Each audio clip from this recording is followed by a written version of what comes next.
انطاکیہ کے بڑے گرجے کا گھنٹا بج رہا تھا۔ یہ بہت بڑا گھنٹا تھا۔ اس کی آواز سارے شہر میں سنائی دیتی تھی۔ نور کے ٹکڑے کی خاموشی میں اس کی ڈن ڈناڈن اور زیادہ اونچی سنائی دے رہی تھی۔ یہ 635 عیسوی 14 ہجری کے مارچ کا مہینہ تھا۔ گرجے کا گھنٹا تو بجا ہی کرتا تھا اور لوگ اس کی آواز میں تقدس محسوس کرتے تھے۔ ان پر ایسا تاثر طاری ہو جاتا تھا جو ان کی روحوں کو سرشار کر دیا کرتا تھا۔ مگر مارچ 635 عیسوی کی ایک صبح اس گھنٹے کی مترنم آواز میں کچھ اور ہی تاثر تھا۔ اس تاثر میں مایوسی بھی تھی اور خوف بھی۔ اس گھنٹے کی آوازیں شہنشاہ ہرقل کے محل میں بھی سنائی دے رہی تھیں۔ ہرقل سونے کی کوشش کر رہا تھا۔ یہ تو جاگنے کا وقت تھا، لیکن وہ ساری رات نہیں سویا تھا۔ محاذ کی خبریں اسے سونے نہیں دیتی تھیں۔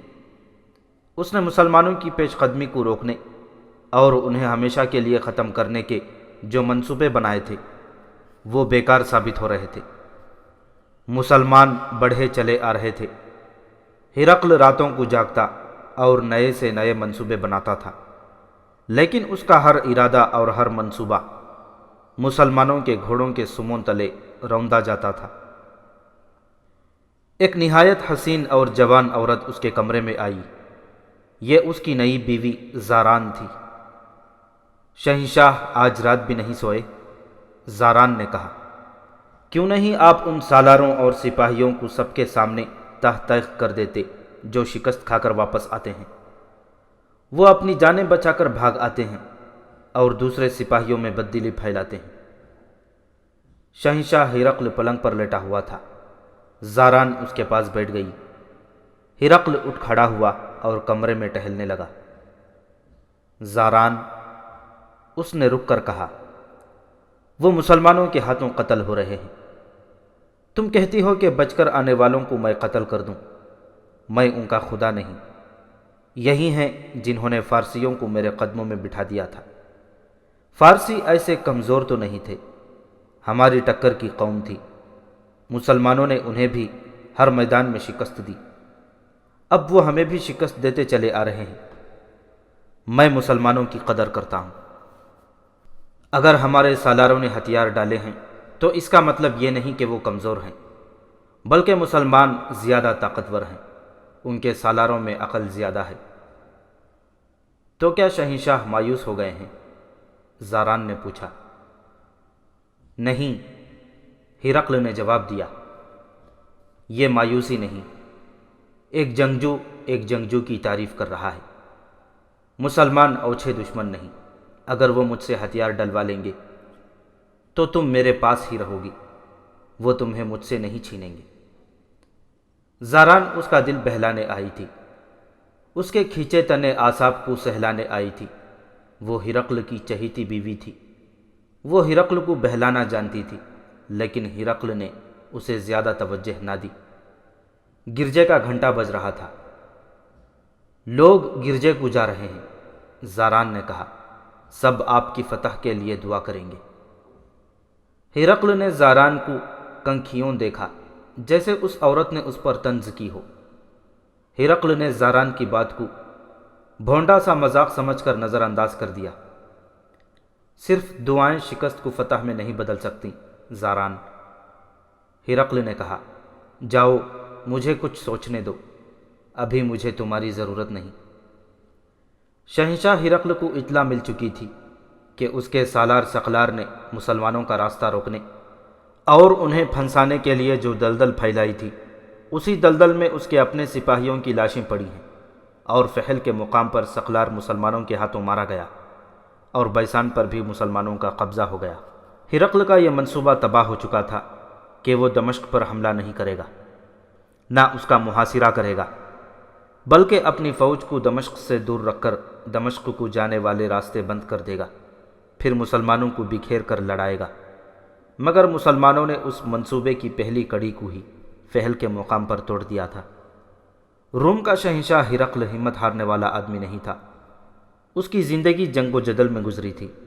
خدا نے اسے عقل ایسی دی تھی جس سے اس نے بڑے خطرناک حالات کا رخ اپنے حق میں موڑ لیا تھا۔ اسے روم کی شہنشاہی 610 عیسوی میں ملی تھی۔ اس وقت روم کی سلطنت میں شمالی افریقہ کا کچھ حصہ یونان اور کچھ حصہ ترکی کا شامل تھا۔ روم کی شہنشاہی تو اس سے کہیں زیادہ وسیع و عریض تھی، لیکن ہرقل کو جب اس کا تخت و تاج ملا اس وقت یہ شہنشاہی سکڑ چکی تھی اور زوال پذیر تھی۔ ہرقل نے اپنے دور حکومت کے 20 سال مسلمانوں کے خلاف لڑتے اور محلاتی سازشوں کو دباتے گزار دیے تھے۔ اس کی شہنشاہی کے دشمن معمولی سی قومیں نہیں تھیں۔ ایک طرف فارس کی شہنشاہی تھی، دوسری طرف بربر تھے جو بڑے ظالم اور جابر جنگجو تھے۔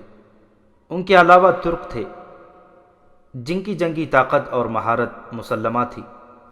یہ ہرقل کو غیر معمولی انتظامی فہم و فراست اور عسکری قیادت کی مہارت تھی۔ یہ ہرقل کی غیر معمولی انتظامی فہم و فراست اور عسکری قیادت کی مہارت تھی کہ اس نے ان تینوں دشمنوں کو شکست دے کر روم کی شہنشاہی کو شام اور فلسطین تک پھیلایا اور مستحکم کیا تھا۔ اتنے طاقتور دشمنوں کے خلاف متواتر محرکہ آرا رہنے سے ہرقل کی فوج تجربے کار اور منظم ہو گئی تھی۔ منظم بھی ایسی کہ پسپا ہوتے وقت بھی تنظیم کو برقرار رکھتی تھی۔ ہرقل کی فوج میں صرف رومی ہی نہیں تھے، کئی اور اقوام کے لوگ اس فوج میں شامل تھے۔ شام اور فلسطین کے عیسائی بھی تھے۔ ان عیسائیوں پر اسے کلی طور پر بھروسہ نہیں تھا۔ ان کے متعلق ہرقل کی رائے یہ تھی کہ یہ لوگ مال غنیمت کے لیے لڑتے ہیں اور جہاں دشمن کا دباؤ زیادہ ہو جاتا ہے یہ بھاگ اٹھتے ہیں۔ مسلمانوں کو وہ عرب کے بدو کہا کرتا تھا۔ اس نے مسلمانوں کو لٹیرے بھی کہا تھا، لیکن اس نے جلدی ہی تسلیم کر لیا تھا کہ اب اس کا مقابلہ ایسے دشمن کے ساتھ ہے جو اس سے زیادہ عسکری فہم و فراست کا مالک ہے اور اس کے سامنے ایک مقصد ہے۔ ہرقل مسلمانوں کے مقصد کو قبول نہیں کر سکتا تھا۔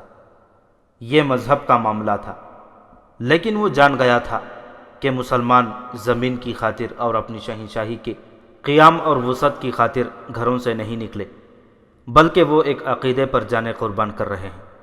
میں اپنی فوج میں وہ جذبہ پیدا نہیں کر سکتا جو مسلمانوں میں ہے۔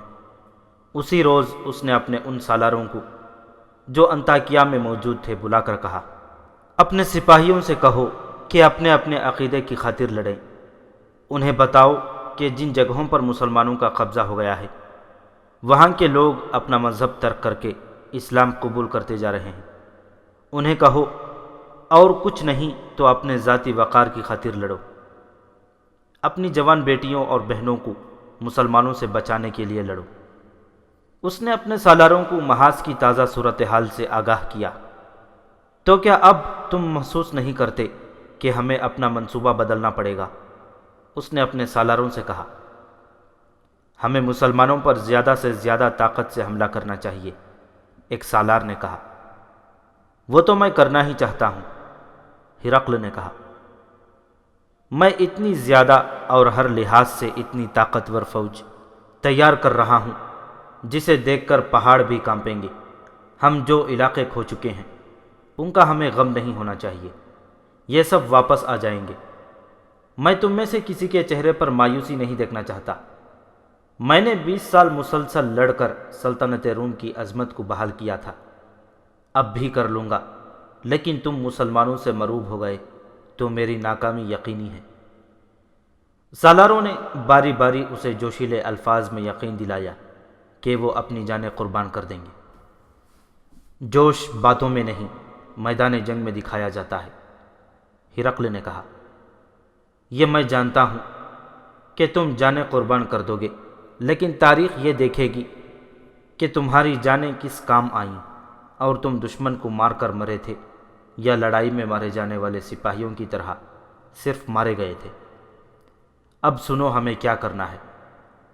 میں نے دمشق پر حملہ نہیں کرنا تھا، لیکن اب ہمیں دمشق کو محاصرے میں لے کر اس شہر پر قبضہ کرنا ہے۔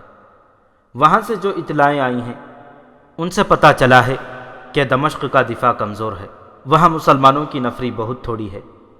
یہ ہمارا فوجی مرکز تھا جسے مسلمانوں نے اپنا مرکز بنا لیا ہے، یہ ہمیں واپس لے لینا چاہیے۔ اس نے ایک سالار شمس سے کہا کہ وہ حمص سے اپنے دستے لے کر دمشق پہنچے، اور تھیوڈورس اس نے اپنے ایک اور سالار سے کہا، تم اپنے ساتھ زیادہ نفری لے کر دمشق کو روانہ ہو جاؤ، کوچ بہت تیز ہو تاکہ مسلمانوں کا کوئی امدادی دستہ تم سے پہلے دمشق نہ پہنچ جائے۔ شمس تمہاری مدد کے لیے تمہارے قریب رہے گا۔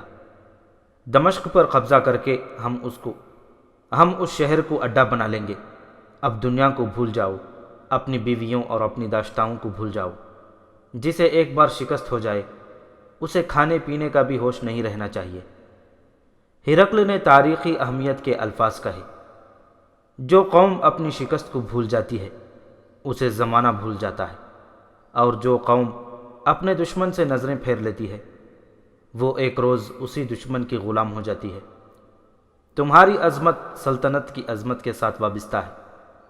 سلطنت کی عظمت کا دفاع نہیں کرو گے تو بے وقار زندگی بسر کرو گے اور گمنام مرو گے۔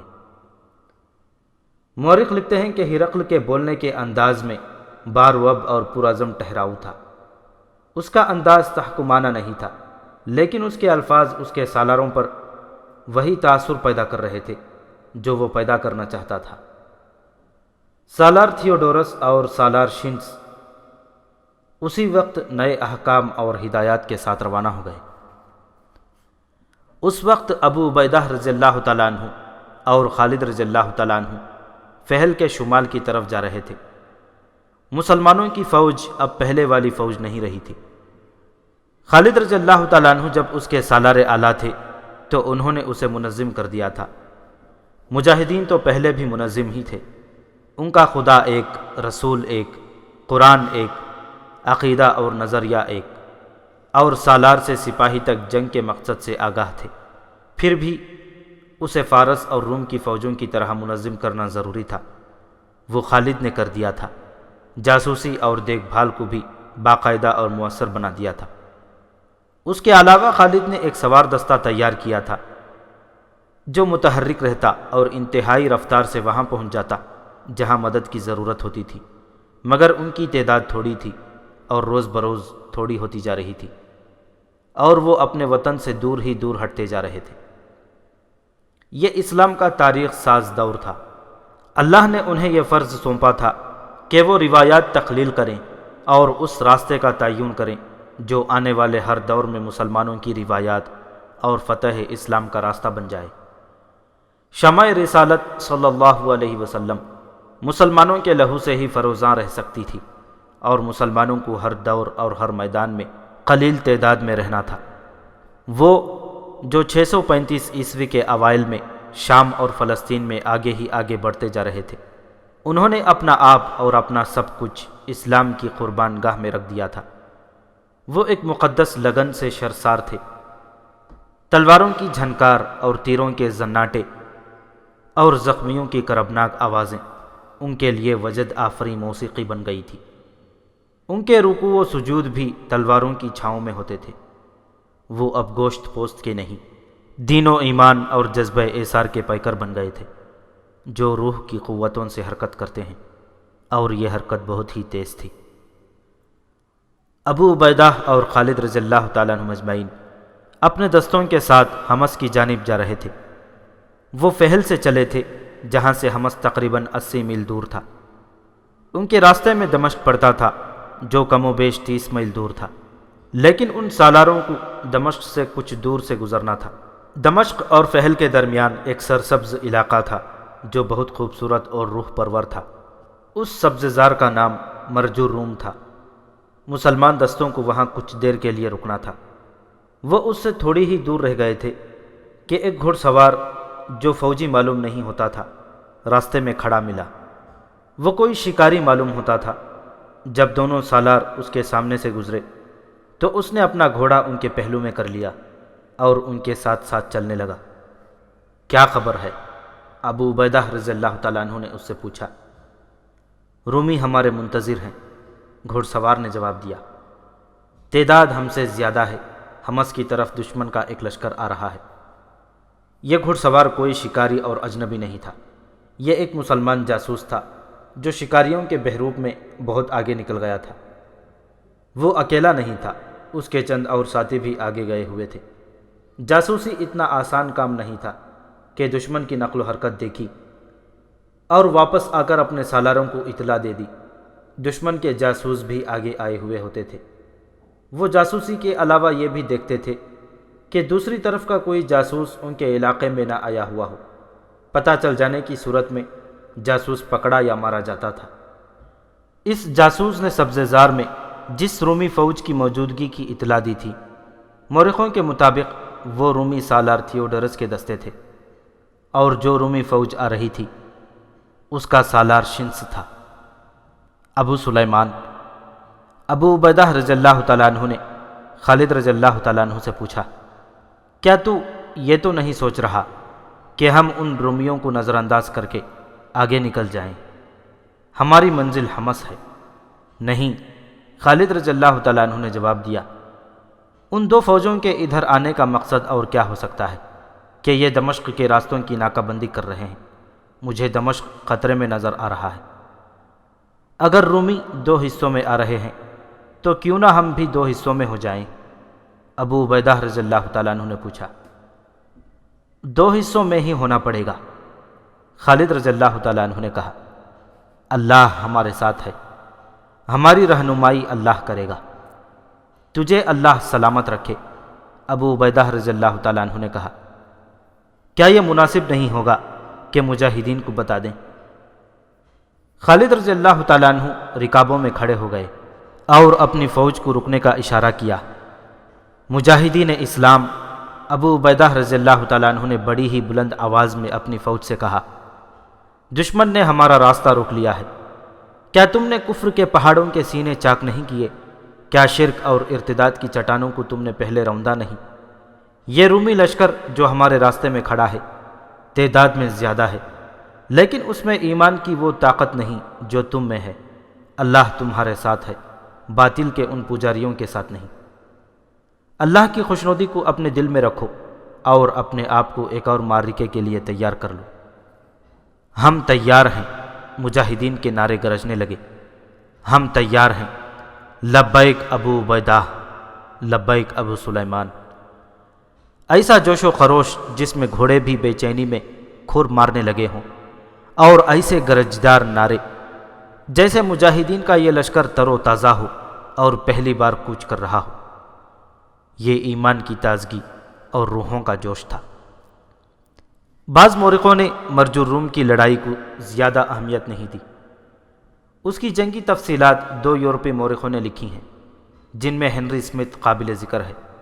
اس نے اسے جنگی مبصر کی نگاہوں سے دیکھا اور لکھا ہے۔ ان تحریروں کے مطابق ابو عبیدہ رضی اللہ تعالیٰ عنہ اور خالد رضی اللہ تعالیٰ عنہ نے اپنے دستوں کو الگ کر کے انہیں اس طرح تقسیم کر لیا کہ دونوں سالار ایک دوسرے کی مدد کو بھی پہنچ سکیں۔ دونوں حصوں کا ہراول مشترک تھا اور ہراول سے آگے دیکھ بھال کا بھی انتظام تھا۔ دونوں سالار اس زمین پر اجنبی تھے، دائیں اور بائیں سے بھی حملہ ہو سکتا تھا۔ دو مسلمان جاسوسوں کو جو بہت آگے چلے گئے تھے ایک شتر سوار ملا اور رک گیا۔ میرے دوستوں، اس مسلمان جاسوس نے کہا، تم ادھر سے آ رہے ہو اور میں ادھر جا رہا ہوں۔ سنا ہے ادھر سے مسلمان لشکر آ رہا ہے۔ اگر تم نے اس لشکر کو دیکھا ہو تو بتا دو، میں راستہ بدل دوں گا، کہیں ایسا نہ ہو کہ وہ میرا اونٹ مجھ سے چھین لے۔ اور تو یہ بتا کہ آگے کہیں رومی لشکر موجود ہے؟ مسلمان جاسوس نے پوچھا اور کہنے لگا، ہمیں بھی وہی ڈر ہے جو تجھے ہے، رومی ہم سے گھوڑے چھین لیں گے۔ رومی لشکر کا تو کہیں نام و نشان نہیں، شتر سوار نے جواب دیا۔ کس نے بتایا ہے تمہیں؟ مرج الروم سے آنے والوں نے، ایک مسلمان جاسوس نے جواب دیا۔ کسی نے غلط بتایا ہے، شتر سوار نے کہا، میں ادھر سے ہی آ رہا ہوں۔ دونوں مسلمان جاسوس کسی بہروپ میں گھوڑے پر سوار تھے۔ ایک نے شتر سوار کی ٹانگ پکڑ کر اتنی زور سے کھینچی کہ وہ اونٹ کی پیٹھ سے زمین پر جا پڑا۔ دونوں مسلمان بڑی تیزی سے گھوڑوں سے کودے اور شتر سوار کو سنبھلنے کا موقع نہ دیا۔ تلواریں نکال کر نوکیں اس کے شہرک پر رکھ دیں۔ تم عیسائی عرب ہو؟ ایک جاسوس نے اسے کہا، اور رومیوں کے جاسوس ہو؟ انکار کرو، ہم تمہارے دونوں بازو کندھوں سے کاٹ دیں گے۔ مرج الروم کی پوری خبر سناؤ۔ اس نے جان بخشی کے وعدے پر تسلیم کیا کہ وہ رومیوں کا جاسوس ہے، اور اس نے یہ بھی بتا دیا کہ رومی سالار تھیوڈرس اپنے دستوں کے ساتھ پہلے ہی مرج الروم میں موجود تھا، اور سالار شنس بھی کچھ دیر پہلے پہنچ گیا ہے۔ اس رومی جاسوس کو پکڑ کر پیچھے لے گئے اور اسے سالار ابو عبیدہ اور سالار خالد کے حوالے کر دیا۔ جب مجاہدین کا لشکر مرج الروم کے سبززار کے قریب گیا تو رومی لشکر دو بڑے حصوں میں لڑائی کے لیے تیار کھڑا تھا۔ ابو عبیدہ رضی اللہ تعالیٰ عنہ نے اپنے دستوں کو اس جگہ رومی لشکر کے سامنے روکا جہاں رومی سالار تھیوڈرس کے دستے تھے، اور خالد رضی اللہ تعالیٰ عنہ نے اپنے دستوں کو رومی سالار شنس کے دستوں کے سامنے صف آرا کیا۔ رومیوں نے کوئی حرکت نہ کی۔ وہ شاید مسلمانوں کو حملے کی پہل کا موقع دینا چاہتے تھے، لیکن خالد رضی اللہ تعالیٰ عنہ نے پہل نہ کی۔ ابو عبیدہ رضی اللہ تعالیٰ عنہ کو بھی انہوں نے حملہ نہ کرنے دیا۔ دونوں مسلمان سالار حیران تھے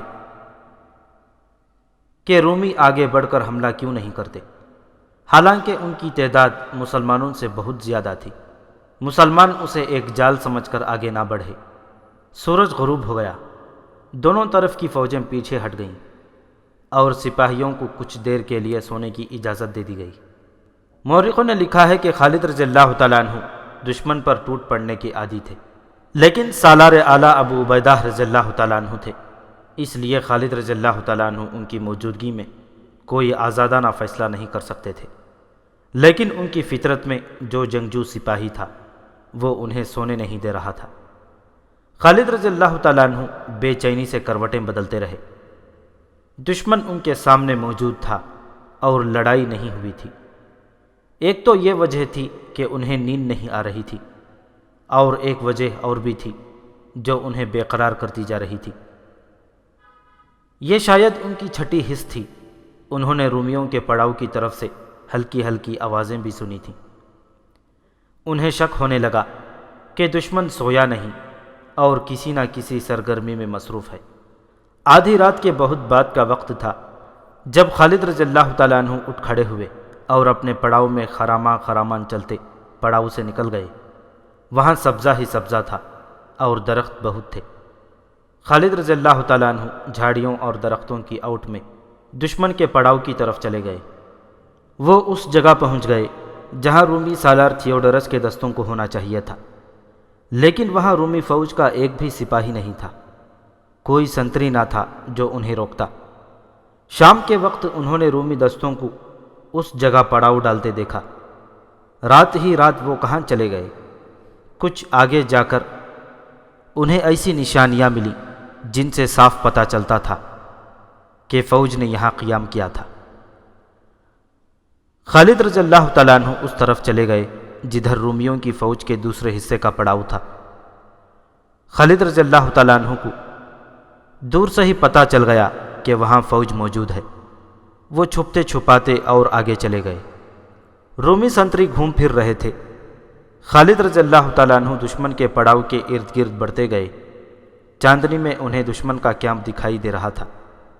خالد کو یقین ہو گیا کہ رومیوں کی آدھی فوج کہیں چلی گئی ہے۔ خالد رضی اللہ تعالیٰ عنہ بڑی تیزی سے چلتے ابو عبیدہ رضی اللہ تعالیٰ عنہ کے پاس چلے گئے اور انہیں بتایا کہ رومیوں کی آدھی فوج لاپتہ ہو گئی ہے۔ کہاں چلی گئی ہوگی؟ ابو عبیدہ رضی اللہ تعالیٰ عنہ نے پوچھا۔ جہاں بھی گئی ہے اسے وہیں پہنچانے کے لیے دن کو رومیوں نے لڑائی سے گریز کیا تھا۔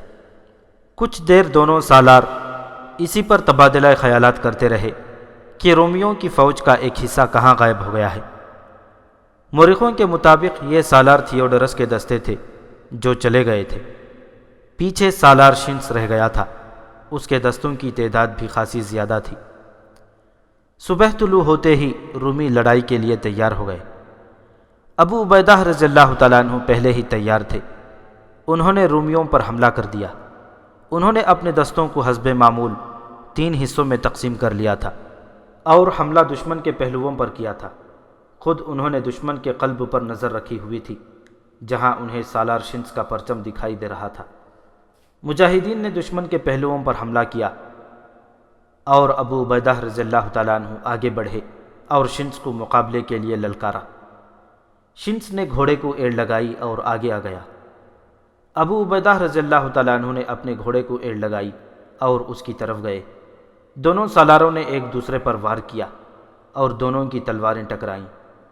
شمس نے ذرا دور جا کر گھوڑا موڑا، لیکن ابو عبیدہ رضی اللہ تعالیٰ عنہ نے اپنے گھوڑے کو زیادہ آگے نہ جانے دیا، فوراً ہی موڑ کر پھر ایڑ لگائی۔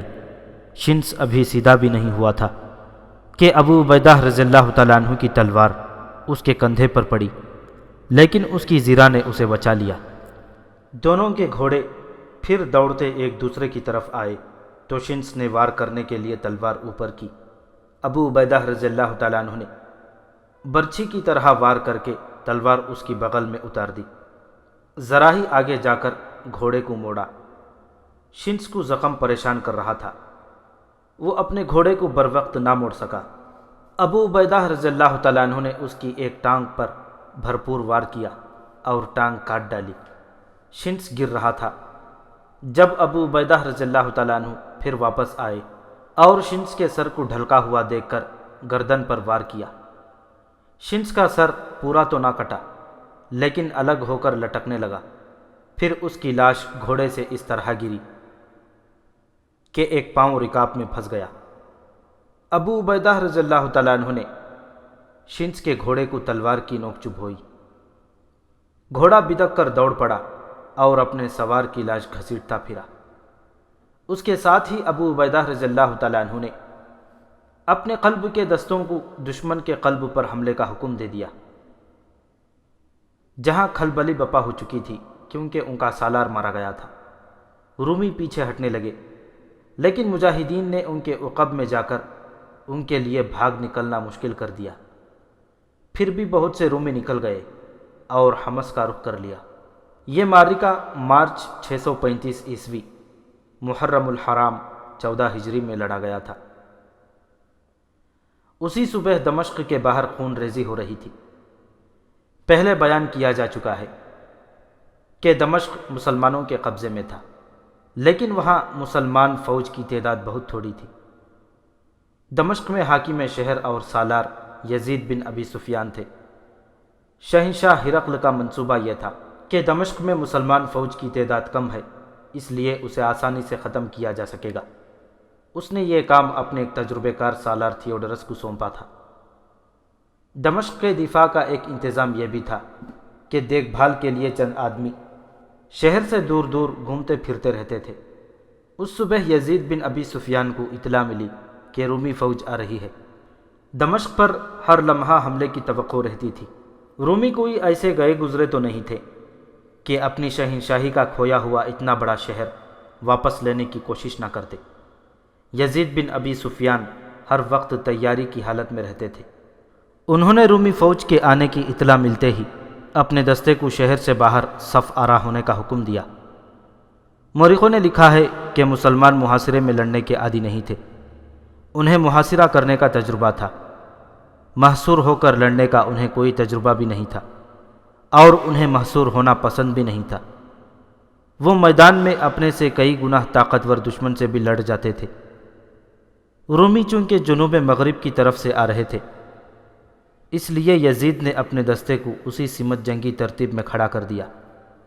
رومی فوج سامنے آئی تو پتہ چلا کہ ان کی تعداد کئی گنا زیادہ ہے۔ ان رومی دستوں کا سالار تھیوڈرس تھا۔ وہ انطاکیہ سے بیروت کے راستے دمشق کو فتح کرنے آ رہا تھا۔